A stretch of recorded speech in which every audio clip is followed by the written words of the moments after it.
One day, when the war is won, victory will be ours. Will be ours. Oh, one day, when the war is won, it will be ours. Victory will be ours. I remember when I lost my mind. There was something so special about that day. I remember let go. There was so much pain. Ooh,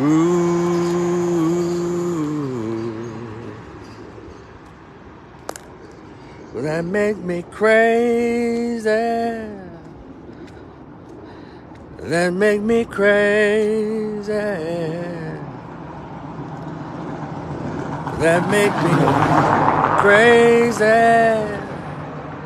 Possibly.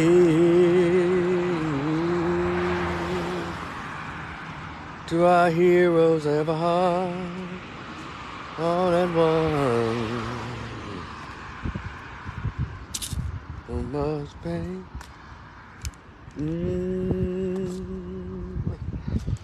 Oh, this too. So, what's up, Mary Max? What's good? What's good?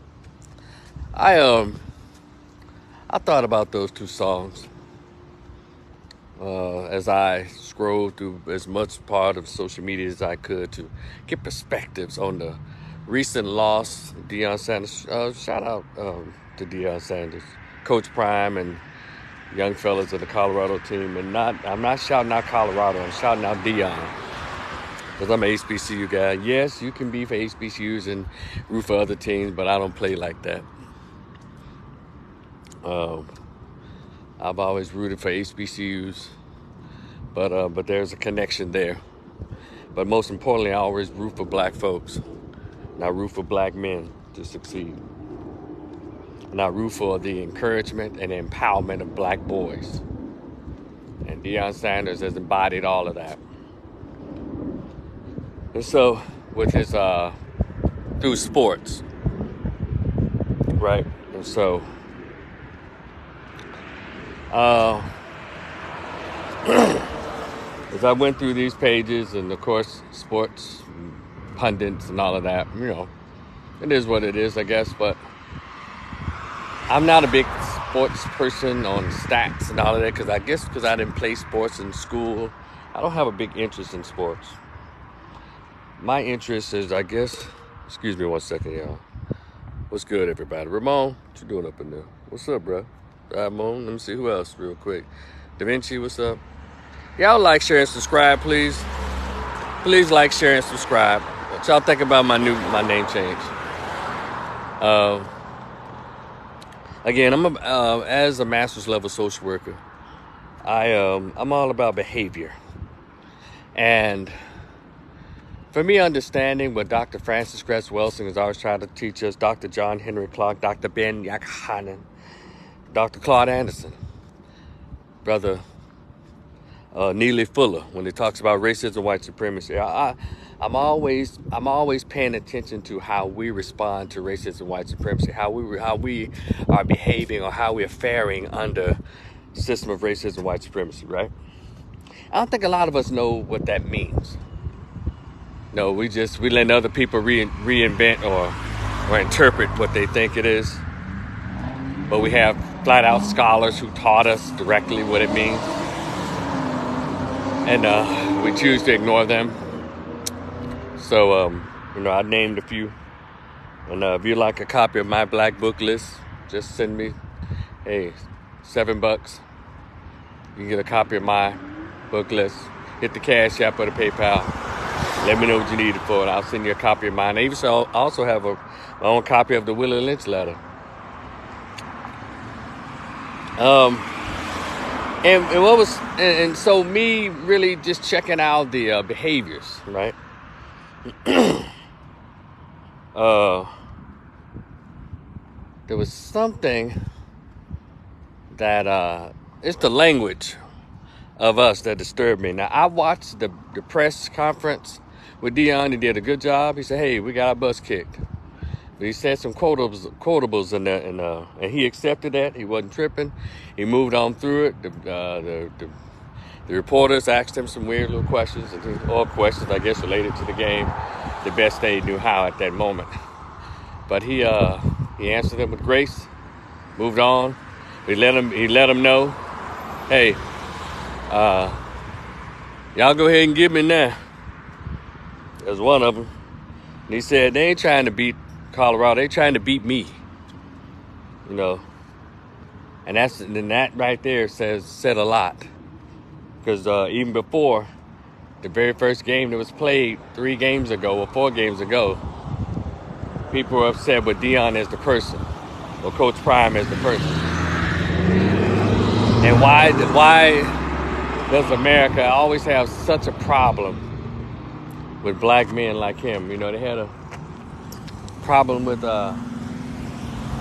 Muhammad Ali, Jack Johnson, you know, any black man who did, hold on a second, y'all, we're going across here. Any black man who dares to, hold on one second. I think that's an event going on.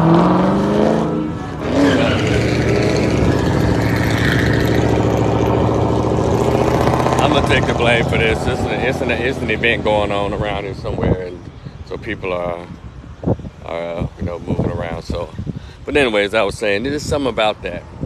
Deion Sanders been the same Deion Sanders. Matter of fact, he's probably a slowed down version of what he was when he was young, in his teens and 20s. When he first, you know, when we started noticing him in the world in sports, be it football, baseball, what have you. He's always been this flashy, talkative, braggadocious kind of cat. But just like Muhammad Ali, he was able to back up all his stuff talking. Why is it that when America allows you into these systems, they want you to behave a certain way? They want to make sure you don't say anything to hurt their feelings. It's gotten so bad that even black people are upset when you have braggadocious black men, because they're confident, they know they're good at what they do.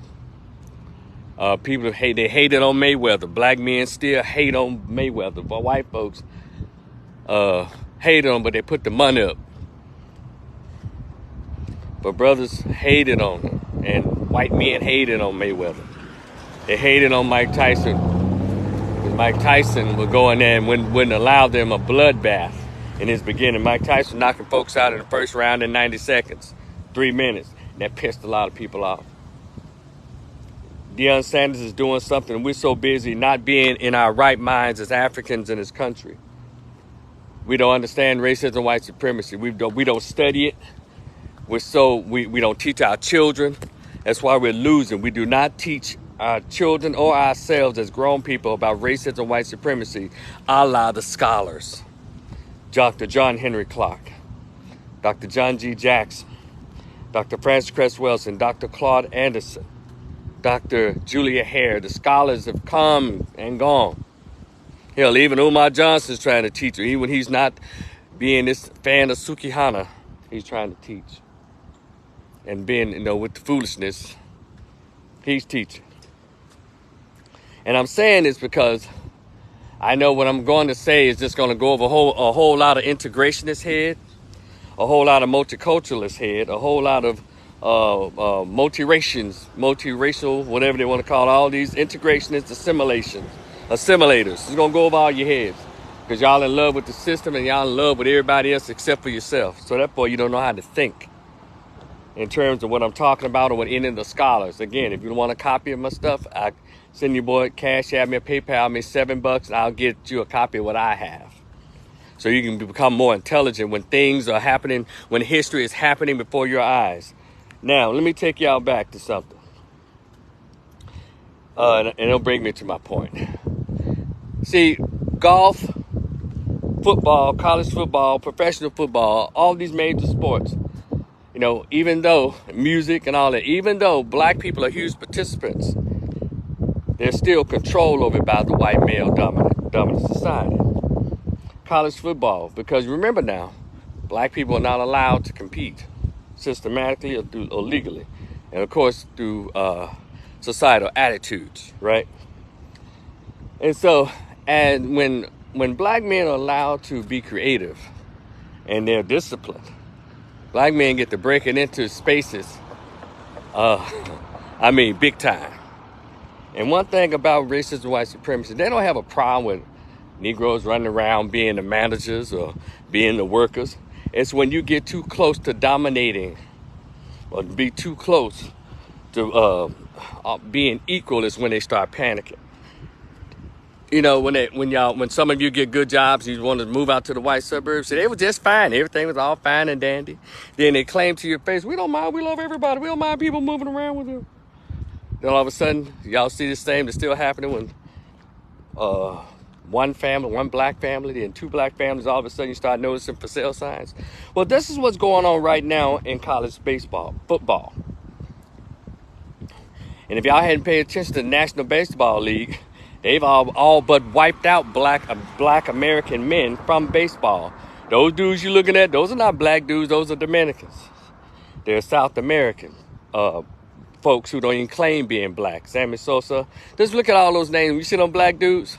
I know Umar say, no, we are Africans. Umar, I know genetically we are Africans, but as it relates to the mindset and the socialization of colonization, Dominicans and but a lot of Puerto Ricans, if they're light enough or hell they dark enough, they're not claiming black America. They're not claiming black. So I know what you're talking about, Umar, but you need to stop saying this shit. But we are our own. We have black Americans. Africans, same way. I'm not black, I'm African. I didn't know that I was black until I got to America. No, they've said some silly shit like that. Doing a Jack Johnson. He's doing a lot of stuff that's opening up spaces where black folks are not allowed. And the only space they want black men is on the field or the court. They don't want them in the corporate office. They don't want them ownership. They really don't want black men owning shit. And we can go through back and forth and say, well, Dion's only doing it for Dion. Why not? We live under capitalism. Why the hell she get somewhere and make money? Yeah. But you understand the tight grip. Deion Sanders is an influence for a lot of black boys who those blind side, you know, the movie The Blind Side. But see, those white folks are able to go to the black ghetto and get the best and the strongest of black boys by telling their black mamas that we'll make sure he get his education. You need some help with some housing. You need some help with transportation. No, and all this stuff plays a part. Because these black boys that they were recruiting came out of the upper middle class. Well, you know, they have other choices. They can't come in and say, look like y'all living in this shanty town, this ghetto ass hut. We can get y'all somewhere else. You can't do that to black people who are middle class and up. Y'all ever noticed that these coaches go straight to the ghetto? That's where the heart of the core of where we are. And I can't understand why black people don't understand. That's the core of where we are. Our genetics and sports, you know, our racial genetics and everything is in the hood. But we just start acting like white folks. They don't come there unless you want to exploit them or use them. And they do it all over the world. Exploit and use poor blacks. When you name the country or Caribbean island, you got some white folks there. Hell, even Asians that got in on it. So, what we need to get a better grip on is understanding racism and white supremacy and their need for genetic survival. That's what Dr. Francis Wilson talked about, genetic survival. And that's what this is about.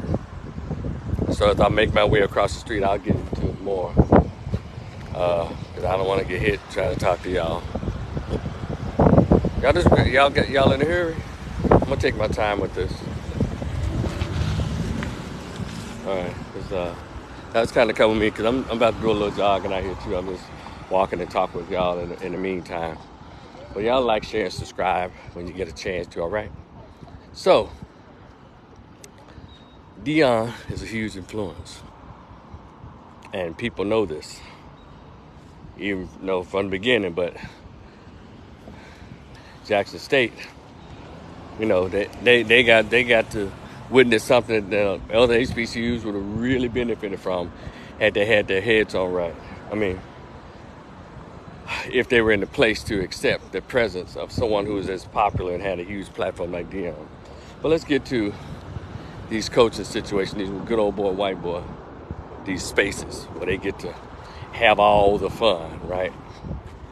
So, do y'all remember when Tiger Woods, who called himself Caucasian or Caucasian and all that kind of crap?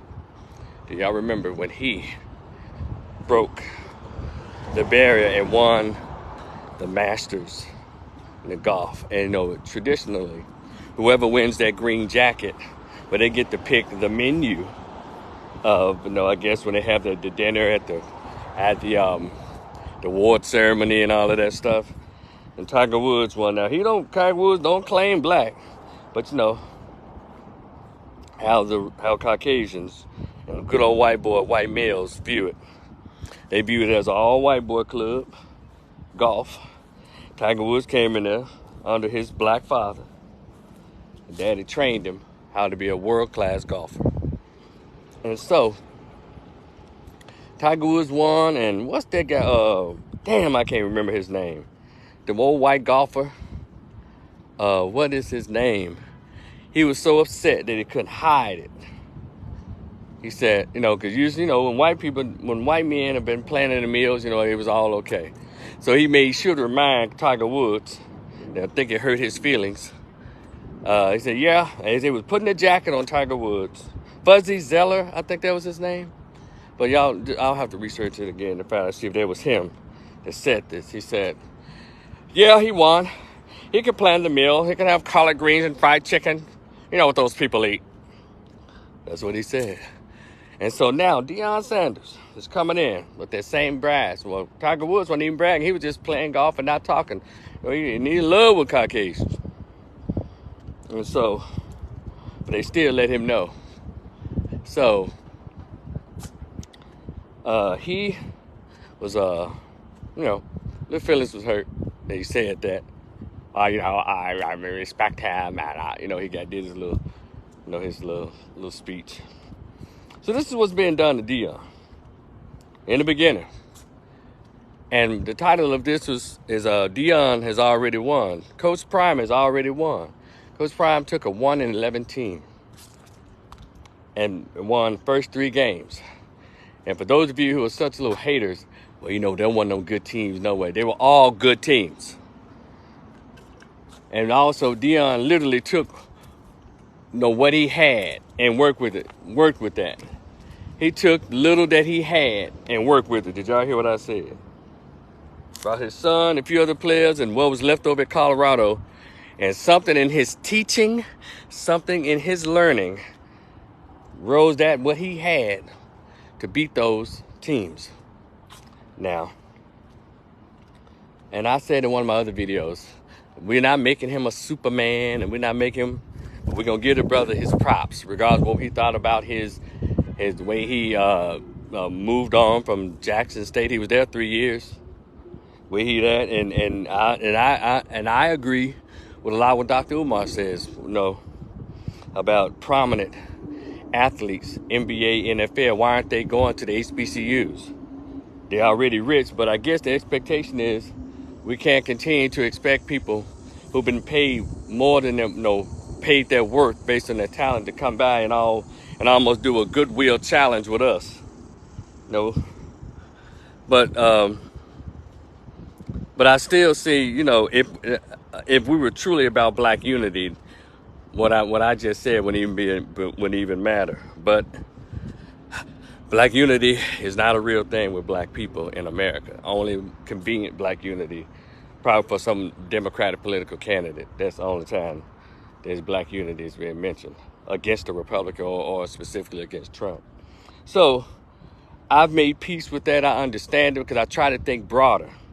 But then when I listen to a lot of brothers, and a lot of them are doing really well, but then you have that segment of black dudes who just, after that win yesterday, it's almost like they were literally waiting on this. And people have always said they waiting on him to lose the first game. They talking about like the white commentators, the white sportscasters, and and those white folks in general.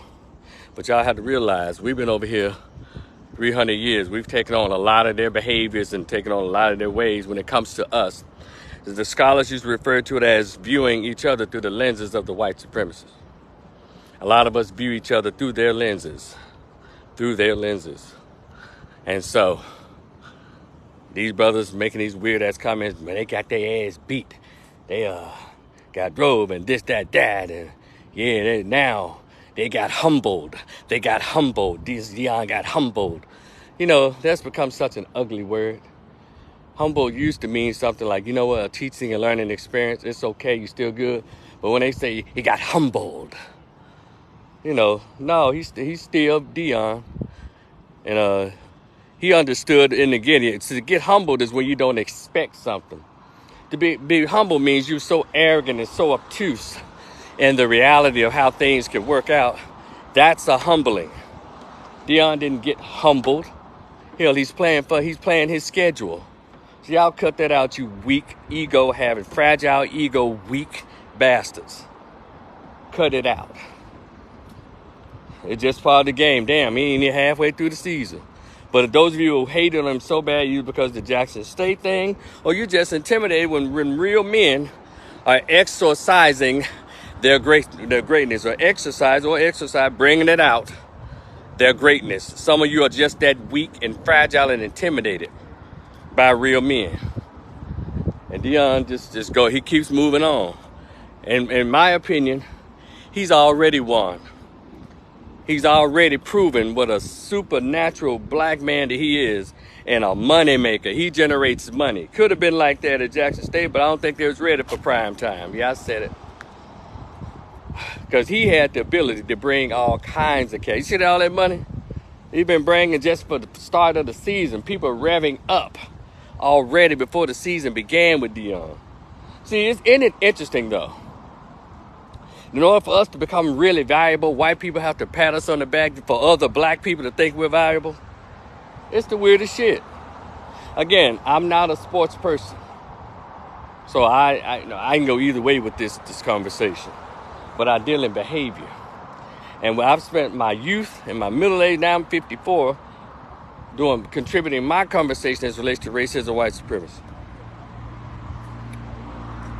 And it's like you're still talking to newbies and beginners. We still don't get it. Dion is doing something so amazing right before our eyes. That dude is making these people literally shake in their boots, because not only is Deion Sanders inspiring black boys, the top tier black boys in sports and football. You know, the same black boys that they always had the advantage of just automatically getting coming to their schools with the $2 to $3 billion endowment and the well-funded schools. The black boys, I want to go to Auburn. I want to go to Texas A&M. I want to go to the University of Colorado. I want to go to USC. They're going automatically. They're so arrogant. They've been arrogant for so many years. They just look at HBCUs and like, they ain't finna get no bad but the bottom 50. But HBCUs have still held their own. And still sent players to the NFL who thrived. Shout out to Coach Eddie Robinson and others. But what he's done is he's breaking through that tightly gripped system of good old boyism. And let me tell y'all something. Y'all ain't peeped this. A lot of you peeped it. You just didn't say anything about it. So I'm not going to act like, I'm Christopher Columbus just discovering how white people reaction to with black men are being super powerful. See, I'd heard the name Nick Saban only because I guess he's considered like the godfather of white male coaching, college football. I guess so. They let you know that Dion was on his way. But I think when he took over and he won that first. No, let's go back. He was at Jackson State. I know, let's go back. He was at Jackson State. And that top, I think, is that when Travis Hunter came or was somebody else came, a top 5 black male football recruit? Said no, he turned down his big white school to come play with Dion And Nick Saban came out of the woodwork. This wasn't even that long ago. Probably, back in the spring. Nick Saban said, well, he must be paying him like $1 million or something. This came out of nowhere. Now, what the fuck? Jackson State gonna get $1 million to pay a player just who transfers over.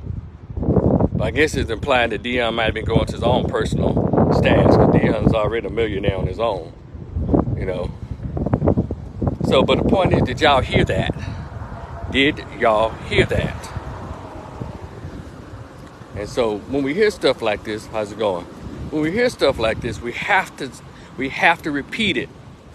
Because I may have heard it, you may have heard it, but somebody else probably didn't hear it. And we have to repeat. We have to go on our social media and say it. I'm not saying that some people didn't do it or say it. I'm sure they did. But when Nick Saban brought his ass, or as I refer to him as Nick Satan, out of Alabama, brought his ass and used his media platform to try to hate on Deion, we should have known what was coming then. But some of us are kind of slow. Hold on a second. Let me look. Mary Max. Oh, yeah, the old bastard Fuzzy. Oh, thank you. Bill Nicholson, or was it? Okay, she was trying to help me name who said that. Let me see some of y'all comments real quick. Hey, Rico, black people are our worst critic enemy. Ash, you know, yeah, we have our good days and bad days, but I won't make us our complete enemy, because we can't systematically take us down. Hey, Lynn, what's up, sweetheart? Ramon, what's good? Let's see what else we got going on. Hassan, what's good? All right, so a lot of these folks come through. So, you know, he came out and said that, and, you know, people just kind of moved on past it, right? So, now you have Deion coming in. He did the spring, summer practice and all that, and boom, Deion come right on out. Took out a top ranked 17 TCU. Then he came through the next team. And then on the third win, the boy, they put a hit out on my man, trying to hurt his players. Oh no, y'all don't think that's the sign of people who are threatened? Even they sent out a biracial dude that y'all call black, but who has the mindset of a straight up Caucasian, jealous Caucasian man. Sent him out there. And so it ain't done yet. So right now, y'all go ahead and have your little cheer, or you get some kind of ice pack applied to your bruised egos. But this shit is deep, and I need black Americans to understand. I'm not saying root for Colorado. Nobody gives a shit. We got to root, but we have to root for Deion. This is the time we have to root for him. And then, because not only, as I meant to say, not only does he have an impact on black boys in the ghetto who are top-notch athletes, who are all going to try to pile up at Colorado because he's there, and to the chagrin of a lot of these white coaches who benefited, oh my God, hand over fist, fist over hand, of millions of dollars for their schools and for themselves. When they give a few $1,000s to the little poor black single mama, and while their school make billions of dollars off these black bodies, Deion gonna bring them to him. And so they're praying for more losses. But see, that's okay, because as I continue to listen and understand, see, a lot of stuff catches our attention. Again, I'm not into sports like that, but I've read when people say, you know what, I wasn't even watching no damn. I read, these are comments. I wasn't even into Oregon football, but I watched today, and I'm glad I did. Shout out to Deion. Deion is bringing eyeballs to college football that were not there. Y'all seen the 9.8 million, 11.8 million views in a single college football game? It's called Prime Effect, and that's a black man with black children, black wife. We got that cute little biracial girlfriend. Shout out to Tracy Edmonds, my goodness. She's been cute since she was just been cute forever. I didn't think she ever took an ugly picture. Shout out to Tracy Edmonds' old cute self. But anyway, he's been a brother always through. And y'all say that we're not a monolith, so why are we tripping about how he does things? Because everybody, black folks who work in corporate America, who worked on teaching jobs, say, well, you got to do what you got to do, then you get in there. Well, just look at his Dion doing what he has to do in order to get there. But when he opens that door, y'all already be lined up.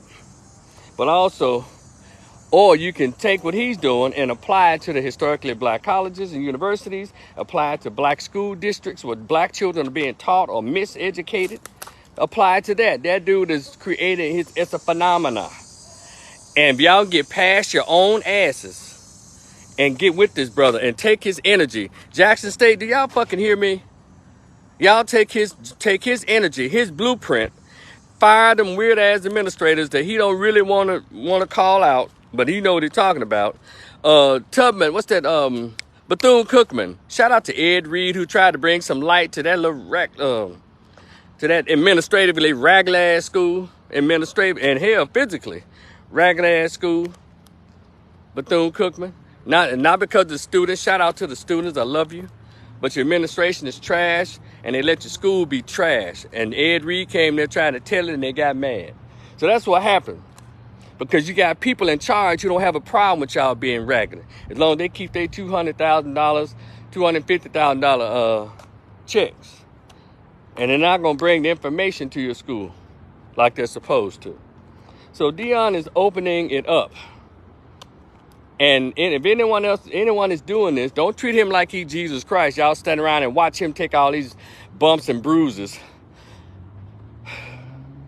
And you join in on the criticism. And then let's say a day comes when he's finally, quote, taken down, all of a sudden, well, you know, we told him to bring it down. He went out there acting like that. No, because what he's doing right now, every black boy who wants to get into sports is going to benefit. Even your sorry ass. You're going to benefit. And I'm tired of this. I'm tired of us being too ignorant to see when history is being made. You know, we've had so many black men and women to lose their lives, to get murdered, because they're trying to show black folks how God wanted us to be on this planet. We always say we tough and shit, but when we come down to it, like with Malcolm and Marcus and Nat Turner, Ida B. Wells, when they actually was going fist to fist with the actual devil, hell, that shit takes money, it takes numbers, it takes strength. We around here, we got the numbers, we got the money, but we're still weak as shit. He said, well, Rico, what do you mean?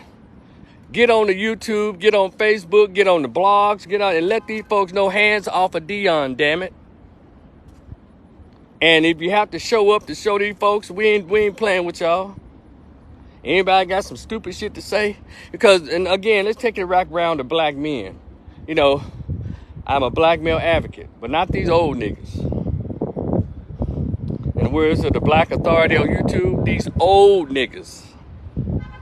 Man, yeah, he got his ass kicked. He got a butt kicked, got his ass, blah, blah, all of that. This is just one game. But you know, y'all ain't even thinking ahead. Them white boys like, God damn. Now look at the prime effect right now. Imagine when he's able to go through that portal and get some serious players. Yeah, Oregon and all these white schools are well-oiled machines. They've had the funding, they've had the backing, they've had it systematically as well as economically to be powerhouses, to recruit the best and the toughest. Dion is working what he was able to get, scrounge up. You hear what I said? Dion is working what he was able to scrounge up in the last minute. But when that damn portal opened up, y'all ain't seen nothing. Y'all think this little shit they talking about? You know, the white boy gonna say from Oregon, well, I know they're playing for likes, you know, internet likes or whatever, social media likes. We're playing to win. You can have that punk ass coach of Oregon. You can have that. And that's fine. Though it's not true. You know, y'all mad because the man winning and he has flair. And one thing he does that y'all ain't paying attention to, Dion makes sure, he's making sure that all those boys, young men, they're not boys, young men in college, making sure they have their moment in the sun, and he's making sure that each one of them are being taught, or in some kind of way he's influenced when they have a bright financial future. And them punk-ass white coaches at those Oregons and TCUs and all that kind, and all these other white schools, they don't have that kind of interest in them black boys' educational and financial career. Dion is making sure, and they know this. So even if there's not any more black coaches, what they're going to do is change the way they do things. Watch. And also black boys are paying attention to this stuff. Because even though Minister Farrakhan been around for 70 years, if he's not put around in mainstream media with his speeches, I'm talking about ABC, CBS, and all the prime times, black children are not going to know who he is. See, understand about racism and white supremacy. It's a system. Dr. Frances Wilson talks about this as well as Neely Fuller, about who owns the media. The media controls the minds and puts out the images and the messages.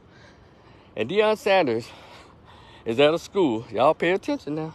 Because that commands mainstream media where everybody watches. And that's how all these black boys in the 7th grade, 8th grade, can see Deion. But Deion not on there being a clown, rapping about the N-word. Deion didn't even cuss. Y'all paid attention? He doesn't even curse in his press conferences. Now, what they do in the privacy of their practices, I don't know, but the masses of black children don't see Deion acting a clown. And so y'all not paying attention. See, Deion said something else in that last press conference before this game. He said, they asked him a question about Shador being a quarterback. He said, well, you know, Shador is really stepping up. And how did that make you feel with him, the way he's performing on this stage with so many eyeballs, meaning with all these white cameras everywhere? And he said to them, what you mean? Shador has always been like that. He was like that at the HBCU, but I guess y'all just got television now. Y'all didn't bring y'all cameras down there. And he said, I said, see what I'm talking about. He's in a position to make particular points that he shouldn't be saying to them. So I need y'all to get your heads out the goddamn stats all the time. Yeah, he's going to win. That's a given. But I'm telling you, he already won. And you little Negro males that can't talk about nothing seriously unless it's sports related, you got a problem. Our race is bigger than a fucking football. It's bigger than a fucking basketball. It's bigger than a strip club. It's bigger than a BBL, you ignorant cows. You low vibration having dumb bastards. And not all, but too many. And if you talking about some coochie, talking about, like again, sporting event, you can't make niggas shut up. But to really get into the deep conversations about manipulation and how all this going on, you can't hardly hear a peep out of these motherfuckers. You go in a barbershop, motherfuckers gonna talk about number bullshit now. But if that's untrue, invite me to your barbershop, let's have a conversation. But I do charge a fee for my barbershop tours. If y'all create one, I'll show up. My speaking fees for barbershop start at $2,000. 1 hour conversation, let's go. But they ain't talking about shit up in these barbershops anymore. Because it's weird. But I'd like to hear. I'm curious to what they think, and the impact that Deion is having psychologically up here. That's what change always begins in the mind, and Deion's in a position that he's changing the minds, not only of little black boys who want to play football professionally or in college, but he's also changing the minds of these other NFL players. You know, let me share something else with y'all. Let you know how significant Deion's presence is right now. You know, we don't expect him to be there forever, so we need to take these notes. Jackson State, did y'all hear me? Take some notes and follow the blueprint and spread it locally where we are individually, right? Doug Williams, first black quarterback to win a Super Bowl with the Washington Redskins back in the day. We didn't hardly hear shit about it. They didn't push him. The white media didn't push him. And I don't know, I guess he's on the cover of Jet and Ebony or something. I don't know. But it's almost like a very silent, small footnote in history. But you ask the black kids right now, who's Doug Williams? They couldn't tell you. You ask them about any other player that played for a big white school or the NFL, because they were pushed through the power of this engine called the white media, they know who they are. Now, am I blaming these black players? No, because they don't control the media. They get pushed out there. And so, now in the days of social media, black children should be able to know who No, if Doug were if social media were a part of the time, were a thing back when Doug Williams was playing in the 80s, they would know he'd be a household name. And guess what? Corporate America didn't pick up Doug Williams. Did y'all hear me? Corporate America. I don't even think the rappers in the 80s even mentioned. So it's like two folds. See, they don't push us, and then we don't push us. But see, we're pushing Dion because Dion's been pushed by a tank called the white media. So we just jumping on it. And we have so much access to medias now in which we can communicate with each other, but we're still not using it strategically just to push a bunch of nonsense. Because so we've been deprived so long that our brains are still catching up with what's really important. So right now, in this era of Black America, we're about entertainment. We don't want to talk about stuff that may bring our day down or may convict us, come on somebody, into becoming physically, economically, and mentally involved in our own salvation. Hallelujah. So, Dion has already won, in my opinion. But to you black males, y'all cut the bullshit out. So what?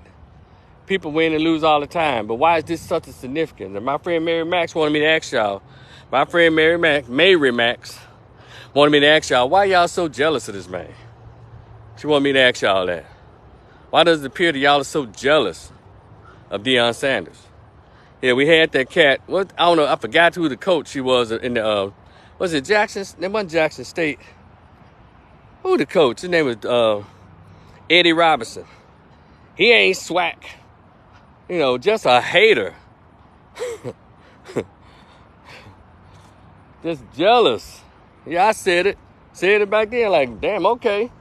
He ain't swag. But anyway, I appreciate all the gems that Dion has brought. Dion has brought home the nonsense of playing these HBCUs against these well-funded tanks and machines like LSU. And I think Howard or one of these black schools played one of these well-funded white schools and got hurt. Because we got a Grambling player that got hurt. He just now, shout out to that young brother too, by the way, just now getting out. And it's going to be a long time for him to get, recovered.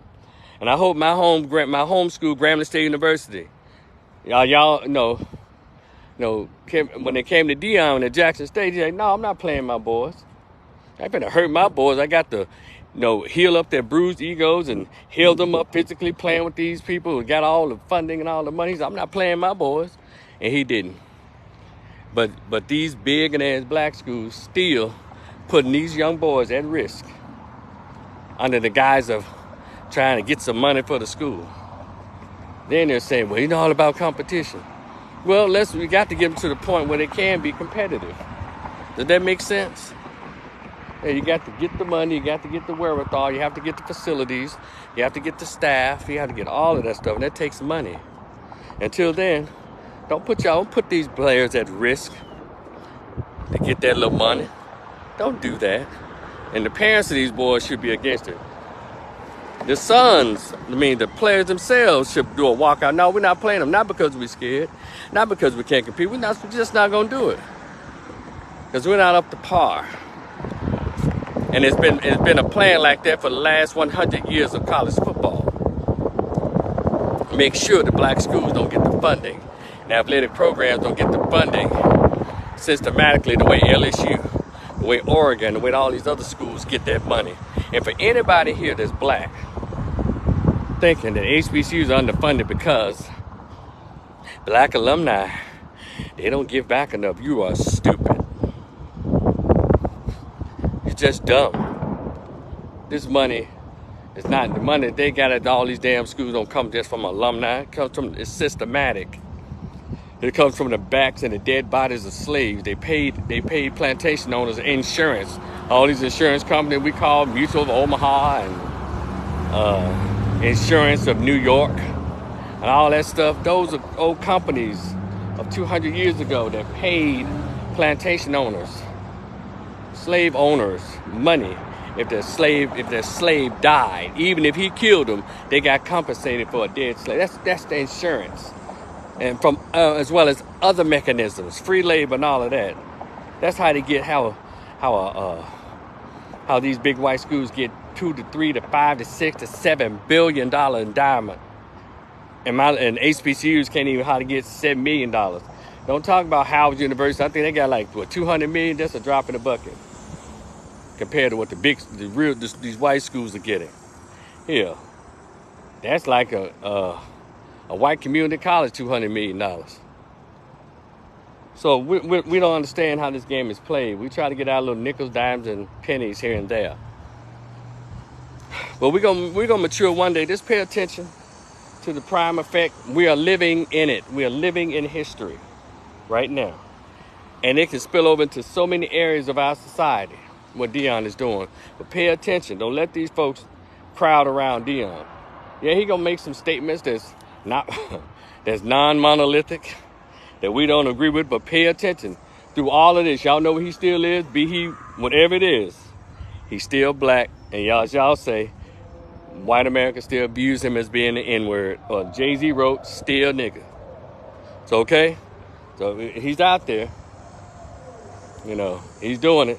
So all you other NFL players, you know, I don't know what took y'all so long. We've had others to come out, but none with his status. See, I know you probably say, Rico's other NFL players in the past has come, but they weren't relevant like Dion. They weren't still, popping. Dion is popping, sought after, relevant. And that adds to the mystique and the value of where he is. But that mindset at Jackson State went a lot. They couldn't handle it. It was too much. So instead of just opening the doors and let the man have his free reign, as the head coach, as the man around there, they want to try to almost like stifle his growth and trying to hide stuff, and they want him to know just ridiculous. Who's this? Hold on a second. Let me I can't see the comment here. Hold on. Oh shit. Where am I? Hold on. Let me try. Let's see. Oh yeah, we see Leo Walsh. He's been an integrationist. He's been an inspiration to us all. Thank you, Leo. Yeah. And let's continue to be inspired. Now, you don't have to canonize him or make him Jesus Christ or nothing, but just understand the position that he's in. And we need to take advantage of it, okay? And I'm not going to continue to go on. I think I made my points. They might have been all over the place, but y'all know how I do. I'll stay on one point and zigzag here, then come back to that point. I want to make sure I say everything that I'm thinking. I'm not trying to speak for other people. This is what I witnessed and these are my observations. And do I agree with a lot of stuff? I don't even know what really there to disagree with. Because I still debate back and forth about the whole Jackson State, HBCU. But he does mention HBCU. He did let them know. And some of us act like we forgot or didn't know how to say. Y'all don't never bring your cameras down. College, what's that, college day, whatever that, game day. Yeah, I wasn't doing all that tough before Dion got there. Dion brought game day. Did all kinds. His status, his position, his platform put Jackson State on a different map. And also got mentioned to HBCUs. Now, does this mean that the NFL or the college school, that's going to mean like a growth and enrollment to HBCUs? Maybe a little bit. But this is more for the benefit. Colorado is doing the most benefiting. They ain't got $90 million and counting from Dion's presence, the effect of his the prime time effect. But we're going to get to the place as HBCUs, as black Americans, understand that we are the Neo in this matrix. Get that red pill. Got it? Let me go ahead and try to get me a jog on. It's still breeze out here, and give me some water in my body and some protein. I'm gonna talk to y'all later. Y'all be cool. I may come back in a minute because another topic I want to talk about is it's Sunday. Really nice out here. So yeah, well really, yeah, when I'm in the shade. Damn, I think I saw 102 degrees on that damn thing. Anyway, y'all be cool. When I get to another shaded area, I'm gonna shut this thing down. Well, y'all be cool. It's your man Rico. I'm now the opinionated tiger. Shout out to Grambling State University. See y'all at homecoming in about 3 weeks. Yeah, y'all be cool. Hope to see y'all there. Peace.